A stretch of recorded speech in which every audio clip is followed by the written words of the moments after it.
नमस्कार दोस्तों, रविदास जी के जीवन चरित्र को पर्दे पर उतारना संभव नहीं है। फिर भी कुछ मोटी मोटी बातें मैं आपको 2 हिस्सों में बताने की कोशिश करूंगा। ये मेरी फिल्म संत रविदास के ही भाग हैं। बहुत सारे लोगों ने मुझे मैसेज करके अनुरोध किया है कि फिल्म को देखना पॉसिबल नहीं होता क्योंकि इतनी लंबी फिल्म है, उसे आप 2 भागों में हमारे लिए कर दीजिए। रविदास जी के जीवन चरित्र का वर्णन करना मेरे लिए संभव नहीं था, लेकिन फिर भी मैंने एक ईमानदार कोशिश की है क्योंकि मैं उनका बहुत बड़ा अनुयायी हूं। मैं रविदास जी को मानता हूं, उनके गुणों का मैं सम्मान करता हूं, उनका मैं आदर करता हूं। रविदास जी के जीवन की कुछ बातें मैं आपको एक भाग में दिखाऊंगा और बाकी कुछ बातें भाग 2 में आपके लिए प्रकाशित करूंगा। बस आपसे अनुरोध है कि उसमें कोई कटाक्ष ना करें। मुझसे कुछ गलती हो सकती है, लेकिन आप उन गलतियों को क्षमा कर दीजिए क्योंकि मेरा यह भी मानना है कि रविदास जी का सच्चा इतिहास लोगों के सामने आ ही नहीं पाया। ऐसी खाई खोद दी गई है कि रविदास जी ने ये किया था, ये नहीं किया था। हमें उस चक्कर में नहीं पड़ना है। हमें सिर्फ रविदास जी के संदेशों को, उनकी बातों को अपने जीवन में अपनाना है। रविदास जी के चरित्र का प्रथम भाग लीजिए, प्रस्तुत है। ओम नमः शिवाय, ओम नमः शिवाय। हे तपस्वी, अपनी आंखें खोलो। हम तुम्हारी तपस्या से अति प्रसन्न हुए। कहो, किस कारण तपस्या कर रहे हो? प्रभु, ये आपकी वाणी है। प्रभु, मुझे अपने कानों पर विश्वास नहीं हो रहा है। हे प्रभु, यदि ये आपकी वाणी है तो मैं आपकी वाणी सुनकर धन्य हो गया। प्रभु, आप तो अंतर्यामी हैं। आप तो जानते हैं कि मैं संतान विहीन हूँ। बस इसीलिए मैं तपस्या कर रहा था। हे प्रभु, यदि आप मेरी तपस्या और भक्ति से प्रसन्न हैं तो कृपा करके मुझे एक संतान देकर पिता होने का गौरव प्रदान करें। हे तपस्वी, तुम्हारी मनोकामना अवश्य पूर्ण होगी, परंतु उसके लिए तुम्हें एक उपाय करना होगा। उपाय? कैसा उपाय प्रभु? मैं संतान प्राप्ति के लिए हर उपाय करने को तैयार हूँ। तो सुनो, तुम्हें और तुम्हारी धर्मपत्नी को 9 माह तक रविवार के व्रत करने होंगे। व्रत के आखिरी रविवार को तुम्हारे घर एक पुत्र जन्म लेगा। बालक का जन्म रविवार को होने के कारण तुम उसका नाम रविदास रखना। हे तपस्वी, जो बालक तुम्हारे घर जन्म लेगा वो आगे चलकर बहुत महान संत होगा। उसकी कीर्ति सारे संसार में होगी। वो बालक अपने ज्ञान से लोगों का सच्ची भक्ति के प्रति मार्गदर्शन करेगा। बहुत बहुत धन्यवाद प्रभु। अरे भगवान, कहाँ हो तुम? जल्दी आओ इधर। आज आप बहुत प्रसन्न दिखाई दे रहे हैं। लगता है ईश्वर ने आपकी कोई मनोकामना पूर्ण कर दी। तुम बिल्कुल ठीक कहती हो भगवान। प्रभु ने हमारी मनोकामना पूर्ण होने का उपाय हमें बता दिया। प्रभु ने? हाँ हाँ भगवान, प्रभु ने। अभी अभी आकाशवाणी हुई है। मुझे भी विश्वास नहीं हो रहा था। क्या तो बदलाव है, जरा मेरे तो सुनो। भगवान, हमें 9 महीने तक रविवार के दिन व्रत रखने होंगे। बस यही सरल सा उपाय है, हमारी मनोकामना पूरी हो। तो ठीक है, हम 9 माह तक हर रविवार को व्रत रखेंगे।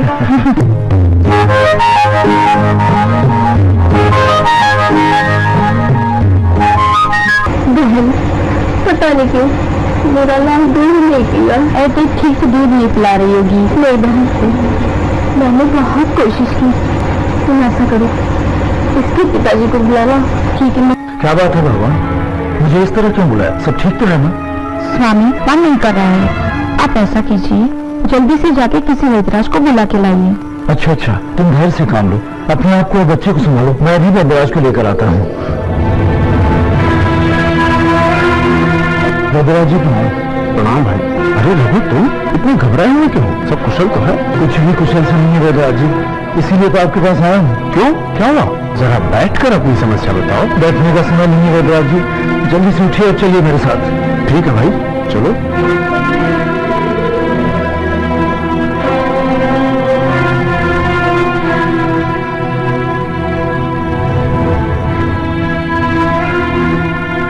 रघु, मेरे हिसाब से बच्चा एकदम स्वस्थ है। वैद्यराज जी, जब आपके हिसाब से बच्चा एकदम ठीक है तो फिर दूध क्यों नहीं पी रहा है? जरा इसका चेहरा देखिए। दूध न पी पाने की वजह से इसका स्वास्थ्य बिगड़ता जा रहा है। वैद्यराज जी, मैं इसकी माँ हूँ। इसके पल पल की खबर मुझे है। आप एक बार दोबारा इसका परीक्षण करके देखिए ना। पुत्री, मैं बिल्कुल ठीक से देखने के बाद ही अपनी राय दे रहा हूँ। तुम्हारा पुत्र बिल्कुल स्वस्थ है। हाँ, ये हो सकता है इसके दुग्ध पान न करने का कारण कुछ और हो। कुछ और क्या कारण हो सकता है वैद्यराज जी? बेटा, हो सकता है इसमें कुछ प्रभु की लीला हो। प्रभु की लीला प्रभु ही जाने। अच्छा, अब मुझे आज्ञा दो, मैं चलूं। अच्छा, नमस्ते। आलोक निरंजन। प्रणाम महाराज। कल्याण हो बेटा। बेटा, भिक्षा मिलेगी, भोजन करना है। क्षमा करें महाराज, मैं आपको भोजन नहीं करा सकता। क्या बच्चा, क्या बात है? महाराज, हमारे पुत्र का स्वास्थ्य खराब होने के कारण घर में चूल्हा नहीं जला है। कोई बात नहीं बेटा, क्या मैं जान सकता हूँ कि तेरे पुत्रों को हुआ क्या है? महाराज, मैं क्या बताऊं, कुछ मालूम नहीं हो पा रहा है। जब से हमारे पुत्र ने जन्म लिया है, अपनी माँ का दुग्धपान नहीं कर रहा है, जिससे उसका स्वास्थ्य गिरता जा रहा है। वैद्यराज जी का कहना है कि दुग्धपान न करने का कारण प्रभु की कोई लीला है। हमारी तो समझ में नहीं आ रहा है कि हम क्या करें। धैर्य रखो, यदि ईश्वर ने चाहा तो सब ठीक हो जाएगा। बेटा, क्या तुम मुझे एक बार अपने बालक को दिखा सकोगे? क्यों नहीं महाराज, आइए आइए महाराज, आइए। ये रहा हमारा पुत्र।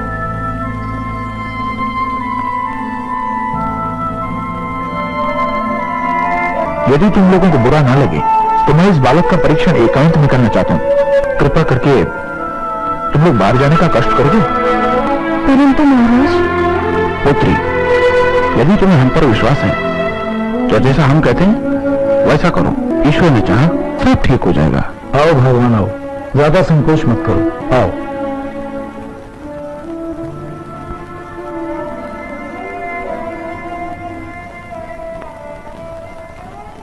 कहो मेरे प्रिय शिष्य, कैसा लग रहा है तुम्हें ये तुम्हारा नया जीवन?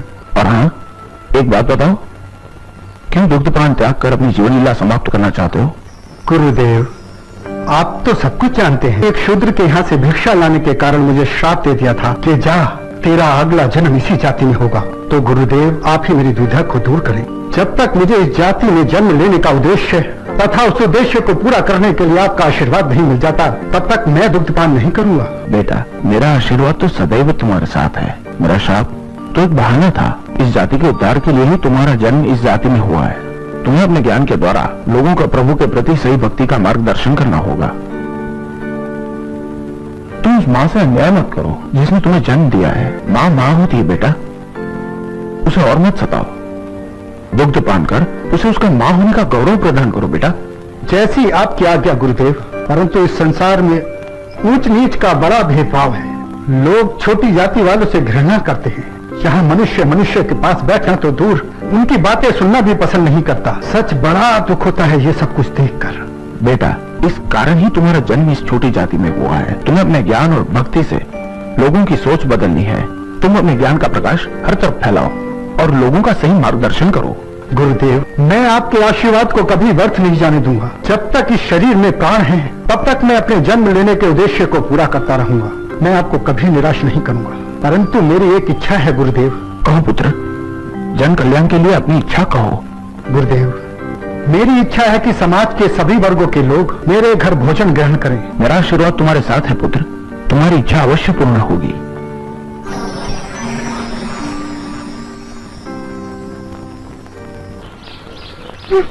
धीरज निरंजन। महाराज, क्या बात है? परीक्षण में इतना समय क्यों लगा? पुत्री, चिंता की कोई बात नहीं, तुम्हारा पुत्र बिल्कुल ठीक है। महाराज, चिंता की कोई बात नहीं है तो मेरा लाल दूध पान क्यों नहीं कर रहा है? अवश्य करेगा पुत्री, लेकिन उसके लिए तुम्हें कार्य करना होगा। आप आदेश कीजिए महाराज। अपने पुत्र की मंगल कामना के लिए हम सब कुछ करने को तैयार हैं। तो सुनो, तुम अपने घर पुत्र होने की खुशी में सभी नगरवासियों को अपने घर भोजन पर आमंत्रित करो। और हाँ, याद करके सभी वर्गों के लोगों को निमंत्रण भेजना। ये आप क्या कह रहे हैं महाराज? ये संभव नहीं है। आपको शायद पता नहीं है कि मैं छोटी जाति से और उच्च जाति के लोग हमारे यहाँ भोजन करने के लिए हमारी गस्ती से गुजरना भी पसंद नहीं करते। और आप कहते हैं कि मैं उनको भोजन पर आमंत्रित करूं। ये कतई संभव नहीं है महाराज। बेटा, तुम निराशावादी की तरह बातें क्यों करते हो? तुम सच्चे मन से प्रयत्न करो, बाकी सब ईश्वर के ऊपर छोड़ दो। महाराज आप ठीक कहते हैं, आपकी आज्ञा का पालन होगा। अच्छा बेटा हम चलते हैं, ईश्वर ने चाहा तो सब अच्छा होगा। अलख निरंजन।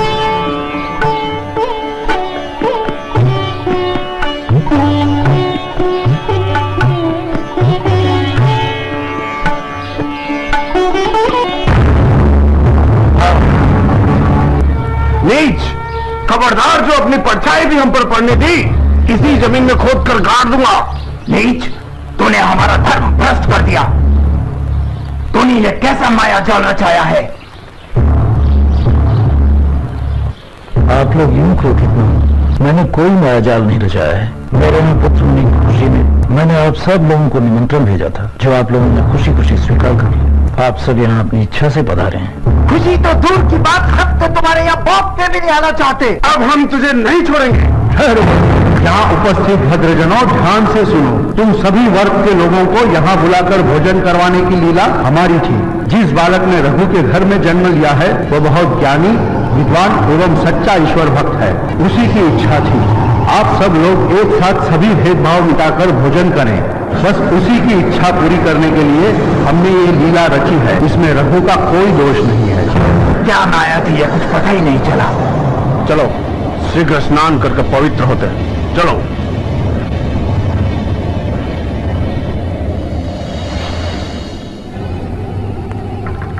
हे ईश्वर, तुम्हारा बहुत बहुत धन्यवाद।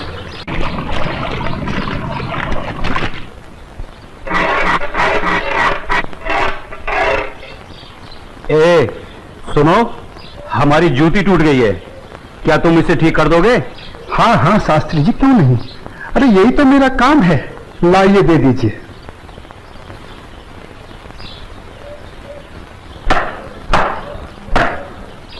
लीजिए शास्त्री जी, आपकी जूती ठीक हो गई।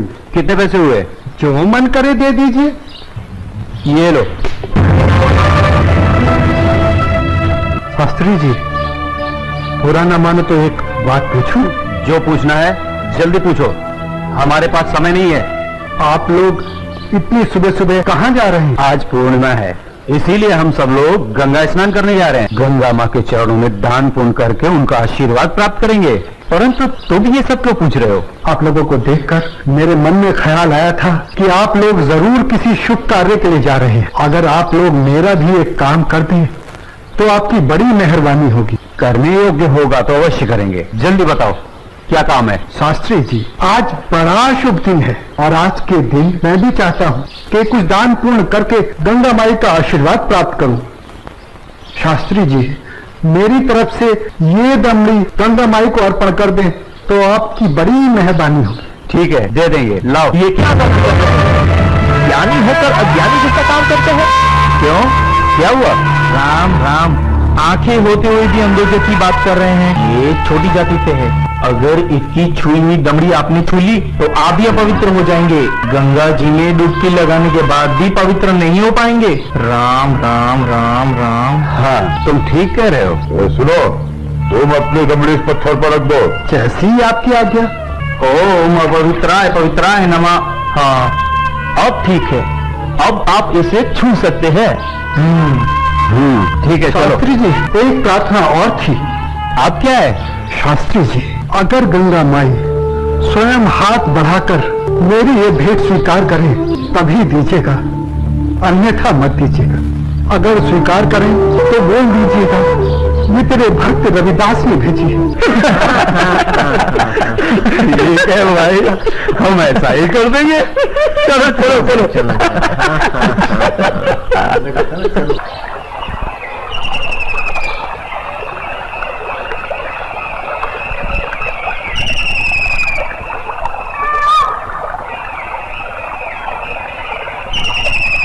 जय हो गंगा मैया की। हे माँ, तू अपनी कृपा सदा हम पे बनाए रखना माँ। यदि हमसे कोई पाप हो जाए तो अपने इस पावन जल से उसे धो डालना माँ। हे माँ, तू अपनी शरण में हमें सदा रखना माँ। जय हो गंगा मैया। अरे मित्र, आप कुछ भूल रहे हैं। क्या? अरे वही शूद्र जिससे आपने अपनी जूती ठीक करवाई थी, उसकी दी हुई दमड़ी। अरे उसने कहा था कि स्वयं गंगा माता हाथों से स्वीकार करे तो देना, अन्यथा नहीं। पागल कहीं का। अरे भाई याद आया यही दमड़ी ना? हाँ। हे गंगा मैया, ये दमड़ी उस शुद्ध रविदास ने आपको भेंट करने के लिए दी है, और ये भी कहा है यदि आप स्वयं अपने हाथों से इसे स्वीकार करें तो ही हम आपको दें। जय हो गंगा मैया। अरे गुरुजी, आप भी क्या उस शूद्र की बातों में आ गए? भला ऐसा भी कहीं हो सकता है कि स्वयं गंगा माँ अपने हाथों से शूद्र की भेंट स्वीकार करे? जब हम लोग शूद्र की दी हुई चीज नहीं लेते तो ये गंगा मैया कैसे लेंगी? मैं एक काम करता हूँ, ये दमड़ी मैं अपने पास रख लेता हूँ, मेरा आने और जाने का खर्चा निकल जाएगा। आज दान और पुण्य में बहुत खर्चा हो गया है। ठीक है भाई, इस दमड़ी को तुम ही रख लो। अब चले? चलो भाई। ठहरो, इधर लाओ। मेरे भक्त रविदास की दी हुई भेंट मुझे दे दो। मैं अपने भक्त की भेंट स्वीकार करती हूँ। मैं अपने भक्त की भक्ति से बहुत प्रसन्न हूँ। लाओ, वो दमड़ी मुझे दे दो।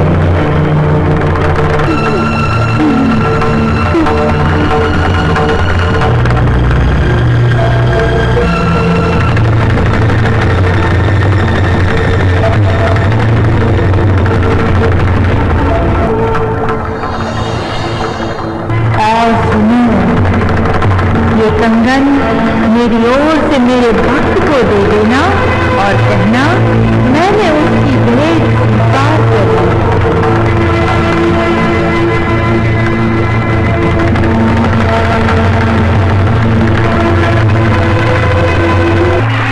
चलो भाई, चलो यहाँ से जल्दी चलो।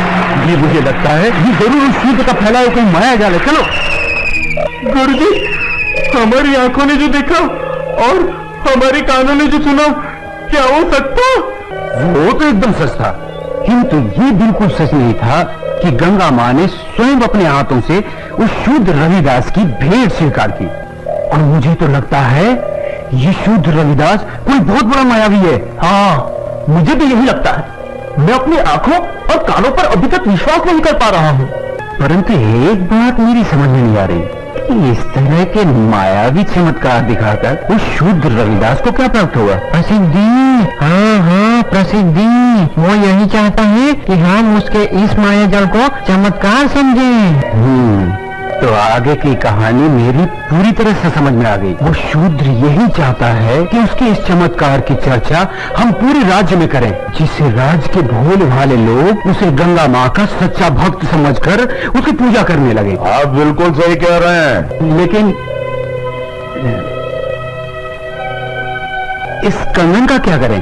अरे करना क्या है, दे देते हैं शूद्र को। राम राम, कैसी मूर्खों जैसी बातें कर रहे हैं। ऐसा करते हैं, इस कंगन को महाराज के पास लेके चलते हैं। वो जरूर हमें इस कंगन के बदले में उचित इनाम देंगे। तो चलो महाराज के पास चलते हैं। लेकिन उस रविदास के बच्चे से क्या कहेंगे हम? अरे हम उसके घर के सामने से ही नहीं जाएंगे। हाँ, बिल्कुल ठीक है। और वो इतना अंतर्यामी तो है नहीं।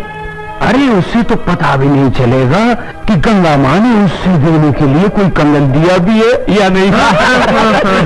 और देखो, ये कंगन गंगा माँ ने स्वयं अपने हाथों से हमें दिया है, इसलिए इस कंगन पर सिर्फ और सिर्फ हमारा अधिकार है। तो चलिए, ये तय हुआ कि कल हम सब महाराज के पास चलते हैं। और कल हम सब लोग डी बाबा वाले पेड़ के नीचे मिलते हैं। जय हो डी बाबा की। नहीं विश्वनाथ जी अभी तक क्यों नहीं आए? मुझे तो लगता है कि इनाम के बारे में सोचकर गुरुजी सारी रात सोए ही नहीं होंगे। तो आ गए विश्वनाथ जी, देर से आए पर दुरुस्त आए। क्या बात है भाइयों, आप लोग रात को घर नहीं गए क्या? अगर घर चले जाते तो धनवान कैसे बनते? चलिए जरा जल्दी चलिए, हमें राजमहल पहुंचने में कहीं देर ना हो जाए। चलिए चलिए।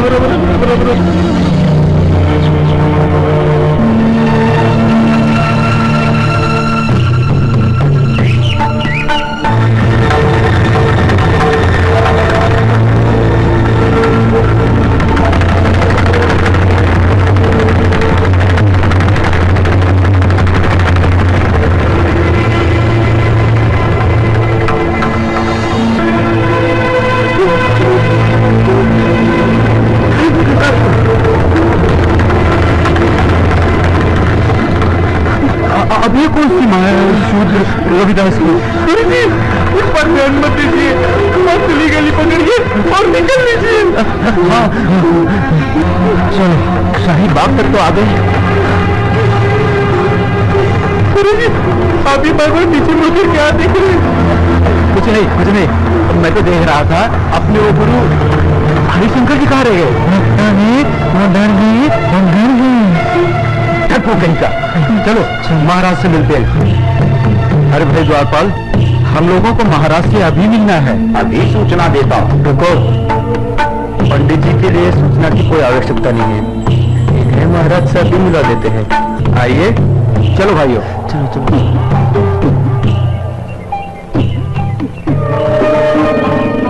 महाराज महारानी की जय हो। महाराज, पंडित विश्वनाथ जी आपसे मिलने आए हैं। ठीक है, आने दो। जो आज्ञा महाराज।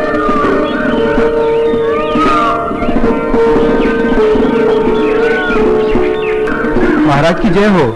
महाराजा काशी नरेश और महारानी को मेरा प्रणाम स्वीकार हो। आप लोग हमसे इतनी सुबह सुबह क्यों मिलना चाहते हैं? महाराज मैं बताता हूँ।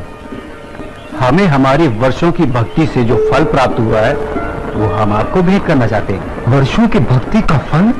हमें तो कुछ समझ में नहीं आया। अगर भक्ति का फल आप लोगों को मिला है तो उसे आप हमें क्यों देना चाहते हैं? क्योंकि महाराज ये हमारे किसी काम का नहीं, ये तो सिर्फ महारानी जी के योग्य है।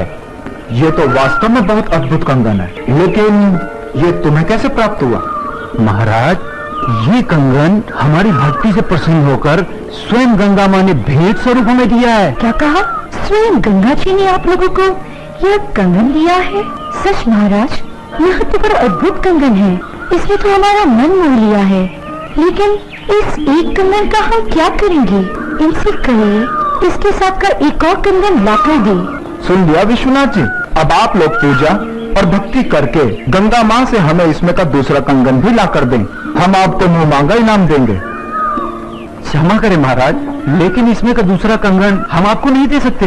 क्यों नहीं दे सकते? हमारी आज्ञा का उल्लंघन करने की तुम्हारी हिम्मत। असल में महाराज, ये कंगन गंगा माँ ने हमारी भक्ति से प्रसन्न होकर हमें नहीं दिया, बल्कि उस शूद्र रविदास की भक्ति से प्रसन्न होकर उसे भेंट करने के लिए दिया है।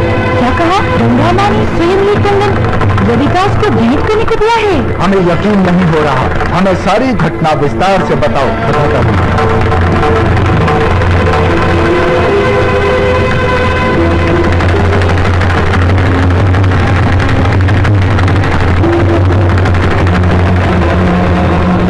महाराज, हमने सोचा कि वो शूद्र रविदास इस सोने के कंगन का क्या करेगा, और बस इनाम पाने के चक्कर में इसे लेकर आपके पास चले आए। ये तो बहुत बड़ा चमत्कार हो गया। ऐसा तो आज तक कभी सुनने में नहीं आया। कल हम स्वयं रविदास जी से मिलने उनके घर चलेंगे और आप सबको भी हमारे साथ वहां चलना होगा। रविदास जी, महाराजा काशी नरेश आपसे मिलने आ रहे हैं। मुझसे मिलने आ रहे हैं? पर क्यों? महाराज की जय हो। महाराज, आपने आने का कष्ट क्यों किया? अगर मुझसे कुछ अपराध हुआ है तो मुझे बुलावा भेज दिया होता, मैं स्वयं हाजिर हो जाता। वाह ढोंगी वाह, बनकर अपना भोलेपन का नाटक। महाराज, इसके भोलेपन को नहीं चलिएगा। बहुत बड़ा ढोंगी और माया। तुम चुप रहो, हमारे सामने फिजूल की बात की तो जुबान कटवा देंगे। रविदास जी, तुमसे कोई अपराध नहीं हुआ है तो तुम्हें हमारे समक्ष उपस्थित होना पड़ता। दरअसल हम यहाँ अपने स्वार्थ और लालच के कारण आए हैं। हम तुमसे कुछ मांगना चाहते हैं। ये आप क्या कह रहे हैं महाराज? मैं गरीब भला आपको क्या दे सकता हूँ? मैं तो जूते बनाकर चमड़े का छोटा मोटा काम करके बड़ी मुश्किल से अपनी गृहस्थी पालता हूँ। आप तो राजा हैं, आपकी कृपा से तो ना जाने कितने घरों के चूल्हे रोज जलते हैं। रविदास जी, हमें इसमें का दूसरा कंगन चाहिए जो केवल तुम ही हमें दे सकते हो। मैं इसमें का दूसरा कंगन मांगना हमारी मजबूरी है। इस कंगन ने हमारी महारानी का मन मोह लिया है। ये कैसे संभव है महाराज? भला मैं इसमें का दूसरा कंगन कैसे दे सकता हूँ? ये तो बड़ा मूल्यवान लगता है और मेरी ये हालत आपसे छुपी हुई नहीं है महाराज। रविदास जी, ये कंगन हमें तुम्हारी बदौलत ही प्राप्त हुआ है। तेरी बदौलत आपको ये कंगन प्राप्त हुआ है? महाराज, मैं कुछ समझा नहीं। हम तुम्हें बतलाते हैं। ये कंगन तुम्हारी भक्ति से प्रसन्न होकर स्वयं गंगा माँ ने तुम्हें भेंट स्वरूप इन लोगों के हाथों में दिया था।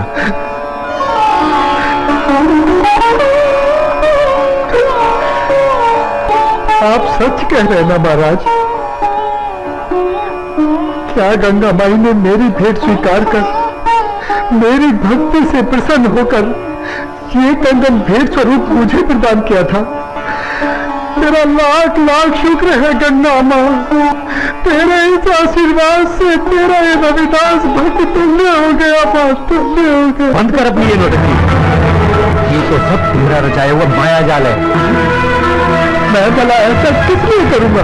प्रसिद्धि पाने के लिए। तेरा छोटी जाति का, तेरा समाज में कोई महत्व तो है नहीं। अब यही सोचकर तूने मायावी चमत्कार किए होंगे ताकि तेरा और तेरी जाति का समाज में कुछ सम्मान हो सके। परंतु तेरा ये सपना कभी पूरा नहीं होगा। अगर तू सचमुच में गंगा माँ का सच्चा भक्त है तो गंगा माँ से दूसरा कंगन से मंगा ले और महाराज को दे दे। गुरुजी, मायावी चमत्कार एक आध बार होते हैं, बार बार नहीं। महाराज चलिए यहाँ से, यहाँ आपको कुछ हासिल नहीं होने वाला। मैं चमत्कार दिखाने और देखने के पक्ष में नहीं। मैं तो सिर्फ इतना जानता हूँ कि प्रभु की भक्ति सच्चे मन और पवित्र आत्मा से की जाती है। किसी की भक्ति को नीचा दिखाकर अपने को बड़ा साबित करना ये प्रभु के भक्तों को शोभा नहीं। तू हमें उपदेश मत दे। तू सचमुच में ही इतना बड़ा भक्त है तो चल गंगा के तट पर और कर दे महाराज की इच्छा पूरी। शास्त्री जी, अगर आप मेरी भक्ति की परीक्षा लेना चाहते हैं तो उसके लिए गंगा माई के तट पर जाने की क्या आवश्यकता है? क्या मतलब? मतलब कुछ नहीं शास्त्री जी। मन चंगा तो कठौती में गंगा। शास्त्री जी, अगर मेरी भक्ति सच्ची है तो गंगा माई को मेरी इस कठौती में से प्रकट होकर मेरी भक्ति की लाज रखनी होगी। तो तुम्हारे कहने का मतलब है कि गंगा माँ स्वयं तुम्हारे इस गंदे पानी से प्रकट होंगी और तुम्हारी भक्ति की लाज रखेंगी। किसी भी सच्ची नीच आदमी हमेशा नीचे ही सोचे। तुम अपनी बकवास बंद करो।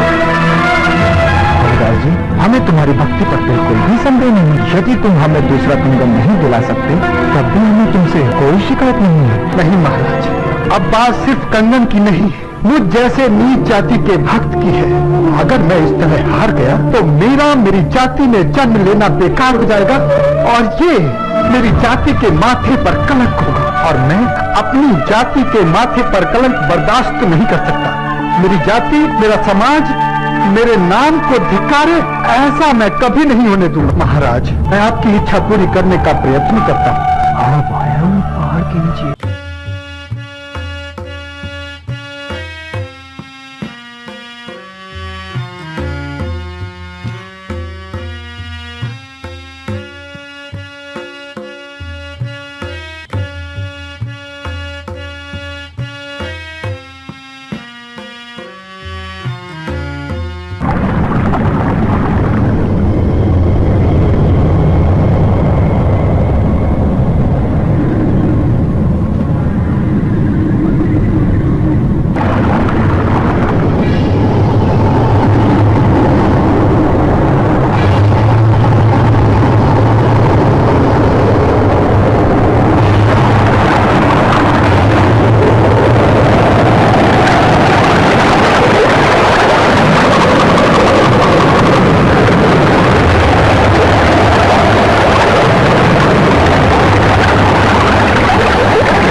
बोलो भक्त रविदास, लो ये कंगन ले लो।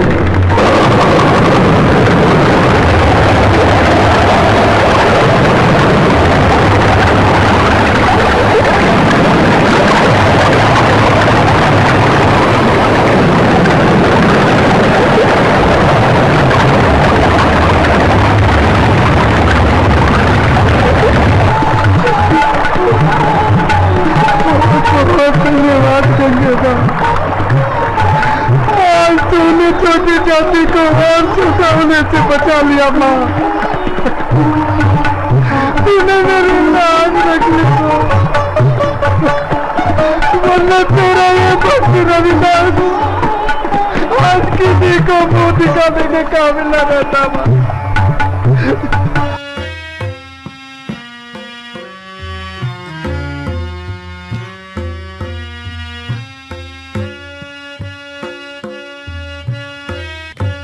नमस्कार दोस्तों ये था रविदास जी चरित्र का प्रथम भाग। जल्दी ही इसी चैनल पर मैं आपके लिए रविदास जी चरित्र का दूसरा भाग लेकर प्रस्तुत होऊंगा। तब तक के लिए जय संत रविदास जी।